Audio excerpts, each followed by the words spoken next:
Dès qu'il y avait une personne qui me parlait de Dieu ou quoi, je me rendais dans un état incontrôlable en fait, au point de venir aux mains avec les personnes. La dernière expérience que j'avais comme ça, c'était justement, on va dire, je devais avoir 27, 26 ans. J'ai un ami à moi, il a voulu me parler de Dieu. Et avec le respect que je vous dois, à cette époque-là, je consommais de la drogue, le shit, tout ça. Et lui, il venait me voir justement pour acheter du shit. Puis on passait des moments ensemble, on fumait. Et un jour, il commence à me parler de Dieu. Je l'écoute 2 minutes, puis au bout de 3 minutes, je dis, ah, c'est bon, là, stop. Je me suis énervé, je suis sorti de la voiture, j'ai fait le tour de la voiture, je l'ai sorti de la voiture carrément, au point, je l'ai plaqué sur la voiture, j'ai dit, écoute-moi bien, je fais là, maintenant, c'est clair, net. Soit t'arrêtes de me parler de Dieu, soit tu rentres chez ta mère. Puis je fais, tu viens plus me voir.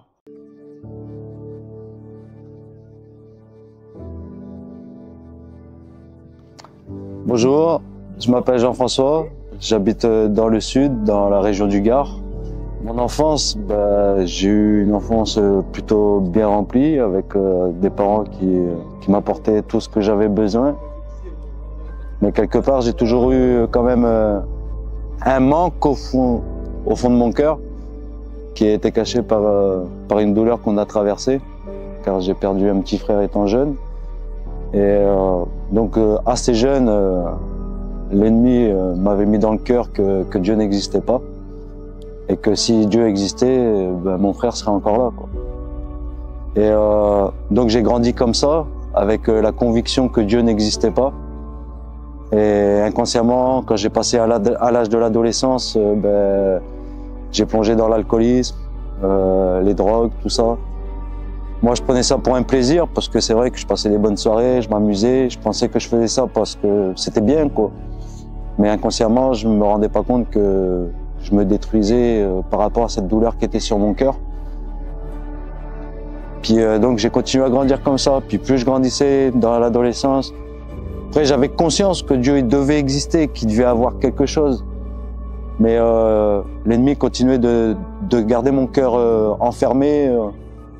En me disant que je devais pas suivre Dieu, que c'était pas mon chemin, et donc il avait réussi à planter dans mon cœur que justement, que ma vie je devais la continuer comme ça sans lui, pour justement aller régler mes comptes le jour du jugement dernier, quoi. Parce que j'avais conscience qu'après il devait y avoir quelque chose à la fin. Mais moi au fond de mon cœur, c'était ce jour-là on va régler nos comptes. C'était pas aucunement l'idée de vouloir suivre le Seigneur, même bien au contraire. Car à ma honte, je l'ai blasphémé, lui et tout le monde, quoi. Si quelqu'un me parlait de Dieu ou quoi, après, quand j'ai commencé à grandir, passer les 14-15 ans, dès qu'il y avait une personne qui me parlait de Dieu ou quoi, je me rendais dans un état incontrôlable, en fait, au point de venir aux mains avec les personnes. La dernière expérience que j'avais comme ça, c'était justement, on va dire, je devais avoir 27, 26 ans. J'ai un ami à moi, il a voulu me parler de Dieu. Et avec le respect que je vous dois, à cette époque-là, je consommais de la drogue, le shit, tout ça. Et lui, il venait me voir justement pour acheter du shit. Puis on passait des moments ensemble, on fumait. Et un jour, il commence à me parler de Dieu.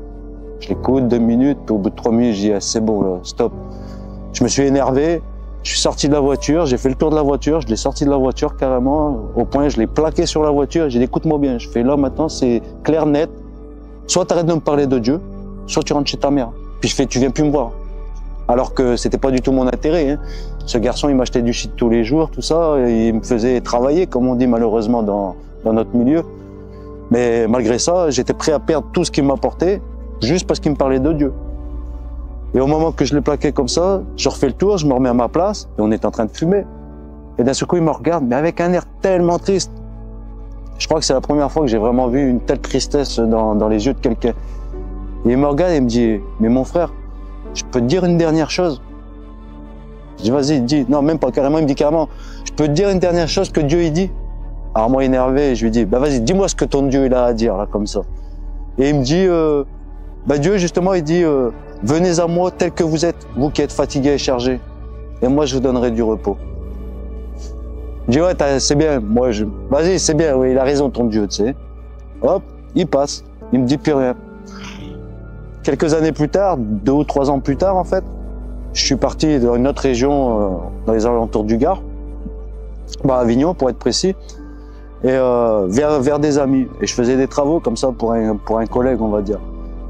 Et tous les soirs, cet homme, il avait 55 ans, et lui chrétien, tous les soirs, à la fin de la journée, il me demande de lui lire un passage de la Bible. Comme il avait 55 ans, j'ai dit, oh, moi par respect, je dis, vas-y, donne. Bah, il me donne la Bible, moi j'étais en transe. Des gouttes comme ça, je tremblais et tout. Je lui lis le passage, mais je prête pas attention à ce que je lis. Et après, je lui dis, bon, bah, c'est bon pour ce soir. Et deuxième soir, il recommence. Troisième soir. Au bout du troisième soir, je dis, ah, c'est trop, là. J'ai dit, écoute, l'ami, je fais arrête avec ta Bible. Je fais parce que tu sais quoi, prochain coup que tu me remets ta Bible devant moi, je vais la prendre, tu vois le briquet, là. Je vais te l'allumer, ta Bible. Il m'a regardé un peu surpris comme ça, et énervé, je m'en vais, je m'écarte de lui, et je vais sur le terrain, et je me fais un joint. J'étais en train de fumer, et là, l'ami, il revient vers moi, et il revient, puis il me dit, tu sais, mon frère, ah, je dis, ah, vas-y, c'est bon, commence pas, toi, arrête avec Dieu, là, tout ça et tout. Et là, pareil, il vient vers moi, il me dit, je peux te dire juste une dernière chose. Je dis, ah, vas-y, dis. Et là, justement, oh, non, exactement, quand il me dit pour lui dire, je lui dis, puis d'un coup, j'ai dit, mais je fais de façon, quand bien même moi j'aurais la faiblesse d'aller vers Dieu, jamais Dieu pourra me pardonner tout ce que j'ai fait. Et là, il me dit, c'est là que tu te trompes. J'ai comment ça?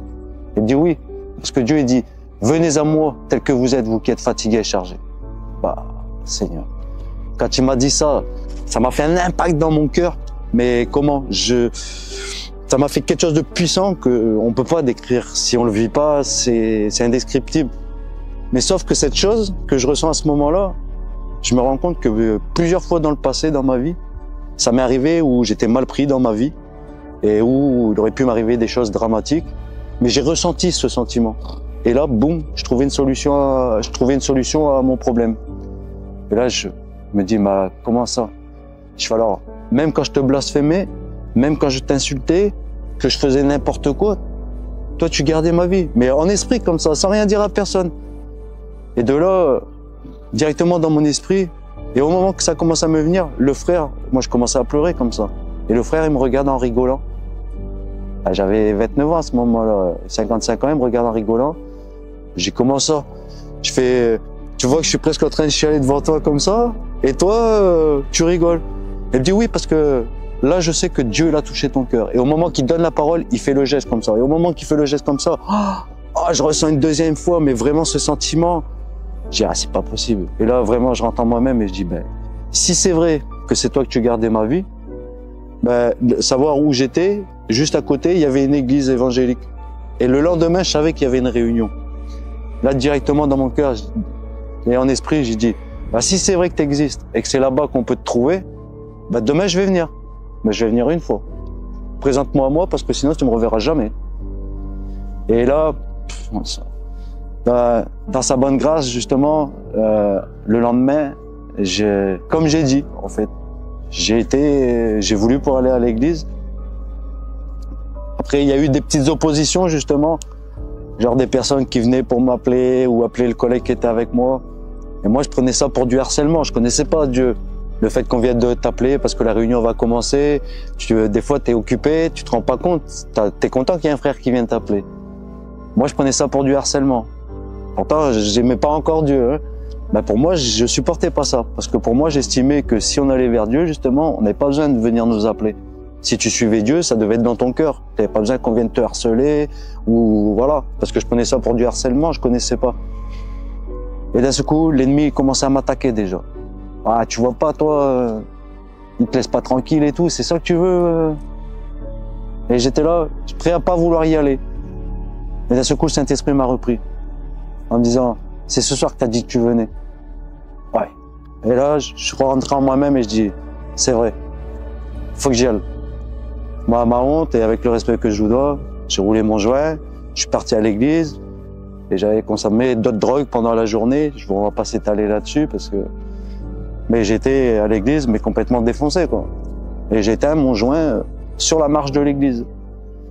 Je suis rentré, et quand je suis rentré dans l'église, en fait, directement, parce que j'allais pas là-bas pour voir qu'est-ce qui se passait ou quoi, je me suis dit, ben, si c'est vrai qu'on doit trouver Dieu là, ben, je veux le trouver, moi, parce que j'avais pris conscience de tout le mal que j'avais pu faire, et à quel point je m'étais écarté de lui parce que j'avais été trompé par l'ennemi. Et de là, j'allais vraiment pour demander pardon. Et quand je suis rentré dans l'église, réflexe, quand j'ai ouvert la porte, il y a les gens qui se sont retournés, j'ai fait quoi? J'étais me mettre dans une chaise au fond de l'église. Et là, j'ai commencé à me mettre à prier, j'ai commencé à demander pardon à Dieu, mais je me suis épanché à fond, quoi. Je m'en demandais pardon pour tout. Et là, justement, ça a commencé. Donc, il y a le candidat, il commençait à chanter les cantiques. Il commençait à chanter le cantique. Savoir que j'avais été dans une église espagnole. Et le frère, il commence à chanter un cantique. Et dès qu'il commence à chanter, je me mets à chialer comme une madeleine. Comme si tu versais l'eau comme ça sur moi. Et là, justement, l'ennemi commence à me rattaquer une deuxième fois. Avec ses propres moyens, il m'attaquait en me disant, genre, il me dit, tu vois pas que tu deviens complètement fou? Tu comprends rien à ce qu'il chante et tu chiales comme un gosse. Faut que tu arrêtes la drogue, hein. Et là, j'allais pour me lever pour partir. Et au moment que je me suis levé, d'un seul coup, il y a une personne qui est rentrée. Alors là, j'ai dit non, je me suis remis à prier. Je repris. Et là, hop. Donc pour la petite histoire, le cantique, il disait Dios está aquí, Dieu est ici. Et de là, du coup, je commence à suivre un peu la réunion. Et quand j'ai été à l'église, justement, j'avais eu des gros problèmes de dos. J'ai eu plusieurs accidents du travail. Je pouvais pas me tenir comme il faut assis, comme je suis en train de le faire là sur une chaise. Genre, j'étais toujours comme ça, à moitié de travers, à me tourner dans tous les sens, tous les 10 secondes, parce que ça me faisait trop mal. Même me coucher ou me lever, que tous les jours que Dieu y faisait, c'était un calvaire pour moi. Il me fallait 3 quarts d'heure pour me lever, 3 quarts d'heure, 1 heure pour me coucher, pour trouver ma place, pour dire essayer de m'endormir. Ça devenait insupportable. Ça faisait 4-5 ans que j'étais dans cet état-là, comme ça. En plus de ça, 2 ans auparavant, je m'étais coupé 3 tendons sur les 2 doigts, là. Ce doigt-là, quand j'étais à l'église, je pouvais plus le plier plus que ça. Même en forçant, je travaillais, je suis maçon, je tenais ma truelle comme ça, en fait. Je pouvais plus plier mon doigt comme ça. Et donc, la réunion, elle commence. Et d'un seul coup, pendant la réunion, j'ai senti comme quelqu'un me mettait la main sur l'épaule, comme ça. Et là, justement, quand le pasteur, il dit de regarder en l'air comme ça, moi, je regarde au-dessus du pasteur. Et à savoir qu'à cette église à Avignon, il y avait un néon, il donnait vachement blanc. Et quand j'ai regardé au-dessus du pasteur, comme ça, d'un seul coup, j'ai plus rien vu. Ça m'a fait une pièce toute blanche. Je voyais plus personne. Comme un peu dans Bruce Tout-Puissant. Vraiment, je voyais que du blanc à perte de vue. Et une voix qui résonnait dans ma tête. Et si c'était si simple? Et si c'était si simple? Et là, je me suis dit, ah ben c'est vrai, si c'est aussi simple. De là, je me suis levé.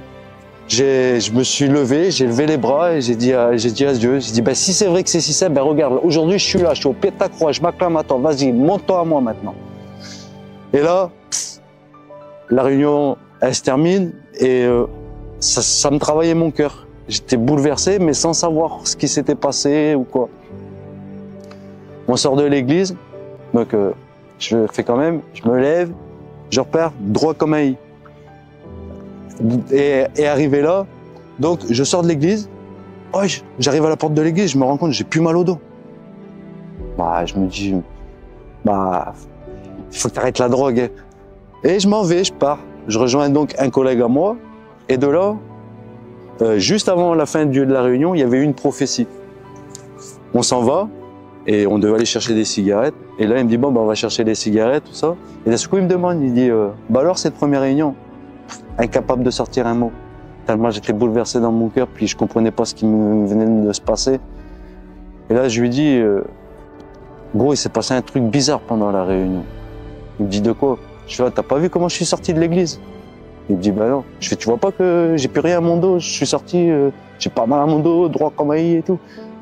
Bref, il fait, oh, t'as été touché par le don de guérison. Ah, je dis, vas-y, lui aussi. Je dis, ça y est, parce que moi, monsieur Benoît Jean Fassa, j'ai été demandé pardon à Dieu, ça y est, il m'a guéri, tout ça et tout. Et de là, il me dit, t'as entendu la prophétie? Et moi, j'ai voulu faire le mariole.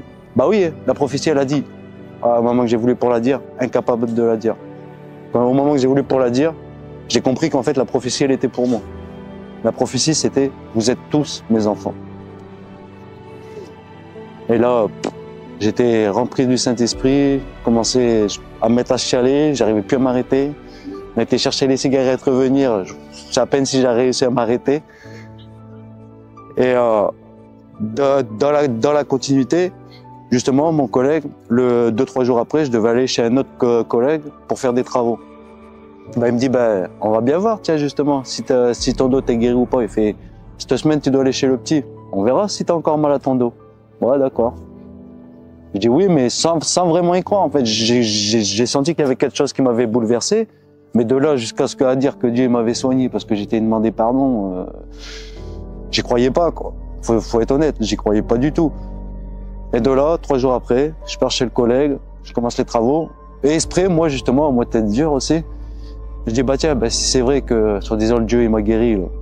J'ai fait exprès de travailler toute la journée comme un taré, forcé sur mon dos, et je travaille. Et à la fin de la journée, je vais prendre ma douche. Je prends ma douche pour la première fois depuis 5 ans. J'arrive à m'étirer, plus mal au dos. J'étais trop bien comme ça, tranquille. Et là, je commence à rentrer en moi-même. Je me dis, il y a quelque chose quand même, c'est pas possible. 1 jour, 2 jours. Au bout du 3e jour, j'étais en train de travailler justement. Et avec le respect que je vous dois, je fumais un joint. Et le collègue, il arrive derrière moi et il me tape dans le dos comme ça. Il fait, alors, ça avance, c'est le boulot. Et au moment qu'il me tape dans le dos, je veux pour faire tomber le joint comme ça. Et réflexe, je le rattrape comme... je dis, c'est quoi ce délire? Je rattrape le joint comme ça, je vois mon doigt. Vous le voyez, comme si plus rien, comme si que j'avais jamais rien eu. Et de là, je dis, c'est pas possible. Puis après, le soir, en ayant pris ma douche, je me calme. Et là, j'étais donc à 30 km de où est-ce que j'étais à l'église. Et de là, je dis, si c'est vrai, Seigneur, que tout ce qui est en train de se passer, si c'est vraiment toi qui me guéris, là, je m'engage que quand je reviens à Avignon, je te donne ma vie. Ma vie, elle est à toi. Je reviendrai et je vais me battre pour être agréable, pour, entre guillemets, rattraper le temps que j'ai perdu. Quand je me suis approché de Dieu, quand j'ai vu tout ce qu'il avait fait dans ma vie, directement, je me suis dit, c'est obligé, puisque dès le départ, on nous apprend que si tu reconnais Jésus comme ton sauveur, la règle des choses, enfin l'ordre des choses, c'est le baptême qui suit derrière. Prendre un réel engagement avec Dieu. Donc automatiquement, moi, comme je l'ai dit, quand j'ai vu les grâces qu'il m'a accordées, que plus jamais il y a rien qui me détacherait de lui. Dans, on va dire, ma pseudo-ignorance, je me disais justement, une fois que je vais être baptisé, ça y est, je vais être un guerrier. Mais au tout départ, la fausse idée, c'était pas vraiment justement de la vraie conscience que ça représentait justement l'expiation de mes péchés et que c'était mon engagement on va dire devant l'homme avec Dieu, alors que mon engagement il a été pris dès qu'il a touché mon cœur. Et donc obligé, je me suis dit faut qu'on le sache, je veux pas juste que je le dise, donc je dois passer par le baptême. Et arrivé là, donc rapidement, quand je me suis approché de l'église, justement, il y avait le pasteur, c'était un jeune candidat, et je m'étais dit, obligé, maintenant, faut que tu me baptises. Il m'avait dit en rigolant, mais je peux pas maintenant, je suis candidat. Puis pour moi, l'année d'après, donc il allait aux études et après il était pasteur. Je dis, c'est pas grave, j'attends 1 an. Je fais, tu vas aux études, tu reviens et tu me baptises. Ça a pris un peu plus de temps parce que à ma honte, comme j'ai pu le dire, c'est que le fait que j'étais écarté un moment de certains frères et tout, c'est pas que je rejetais Dieu ou que pour moi Dieu n'existait plus, mais je m'étais laissé tromper par l'ennemi et je m'étais écarté de Dieu. Donc je me disais pas que c'était Dieu, de la faute à Dieu. J'avais conscience que le responsable c'était moi-même. Mais dans mon retrait, je gardais toujours l'espoir de la promesse qu'il m'avait dit justement, que justement qu'il me garderait jusqu'à la fin de mes jours et que jamais il m'abandonnerait et que chaque jour de ma vie il serait avec moi.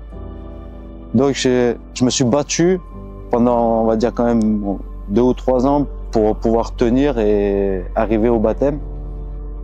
Et dans sa bonne grâce, parce que le désir de mon cœur quand je me suis converti, c'était justement que ce pasteur me baptise, parce que pour moi c'était l'ordre des choses. J'avais rencontré le Seigneur à travers eux, tout ça, et ça devait arriver comme ça. Et le jour où je me suis vraiment senti prêt, C'est même pas moi qui a demandé ou quoi. C'est carrément le pasteur directement. Et il est en train d'annoncer, genre ceux qui s'étaient présentés pour le baptême, puis d'un seul coup il sort mon nom. Bah quand il a dit mon nom, je dis ça y est, c'est maintenant quoi. C'est maintenant que pour moi c'était la validation de Dieu, que j'étais prêt à vraiment m'engager avec lui. Donc pour moi en fait le baptême c'était la confirmation qu'à partir de ce moment-là, il pourrait se passer n'importe quoi dans ma vie, que jamais je pourrais me détourner de lui. Ou du moins jamais abandonner. Parce que des fois on peut avoir malheureusement des chutes, des moments de faiblesse, mais dans ces moments de faiblesse, comme j'ai pu le dire, c'est de tout lui remettre à lui. Et si vraiment tu lui remets tout à lui au pied de la croix et que tu gardes rien pour toi, bah, le Seigneur il te dirige vers des endroits où tu n'as même pas idée. Et donc du coup, quand ce pasteur il m'a dit que c'était bon, que je pouvais me baptiser, j'ai dit vas-y c'est bon, j'y vais. D'ailleurs, même le jour de mon baptême, c'était quelque chose. On n'a pas conscience. On se dit que c'est qu'une signification devant l'homme entre guillemets. Mais si tu le prends vraiment par la foi, que c'est vraiment l'engagement que tu prends avec Dieu, c'est un jour inoubliable. Moi, le jour où je me suis baptisé, comme j'étais tellement content déjà que c'était le pasteur que je voulais qui me baptise, m'avait fait une mission avec un autre frère. C'était quelque chose de fort. Et même quand je me suis baptisé, j'ai la mère d'un collègue qui pourtant elle voulait plus entendre parler des églises et tout. Mais quand elle m'a vu me convertir, elle avait toujours dit pour ton baptême je viendrai. Le jour de mon baptême, les choses se passent. Au moment que j'allais pour aller à l'eau, je la voyais pas. D'un seul coup, au moment qu'ils me mettent dans la piscine, elle arrive juste en face de moi. Là, j'ai remercié Dieu et quand le pasteur il a voulu pour me plonger par l'immersion, moi je me suis jeté comme ça et sur le coup je me suis jeté, j'ai la tête avec claqué et j'ai resté comme ça. Moi pour moi justement je suis resté dans l'eau. Vraiment, c'est le pasteur qui m'a ressorti parce que tellement vraiment pour moi je m'étais vraiment abandonné et que voilà je me donnais vraiment à lui et que je voulais rien retenir. Et quand le pasteur m'a relevé, sur le coup j'ai été surpris parce que je me demandais pourquoi il me relevait. Et là j'ai vraiment senti l'onction de Dieu qui en gros validé, qui me disait tu es mon fils et tu es à moi maintenant. Et ce jour-là je me suis dit vraiment, c'est vraiment ce jour-là où j'ai pris pleine conscience que quoi qu'il m'arrive, alors que dans le monde j'ai traversé pas mal de choses, j'ai réussi à les passer, pensant les passer tout seul, mais qu'il était là déjà. Alors maintenant que je lui appartenais vraiment, que j'avais donné mon cœur à lui, je savais très bien que j'en passerais encore des moments difficiles, mais qu'il n'y a plus jamais rien qui m'écarterait de lui. Par rapport à ce que j'ai vécu quand je me suis approché de Dieu et ce que je faisais dans le monde, tout ça, quand je vois tout ce qu'il m'a pardonné, parce que j'ai pris conscience qu'il était là, qu'il était vivant et qu'il était toujours prêt justement à pardonner,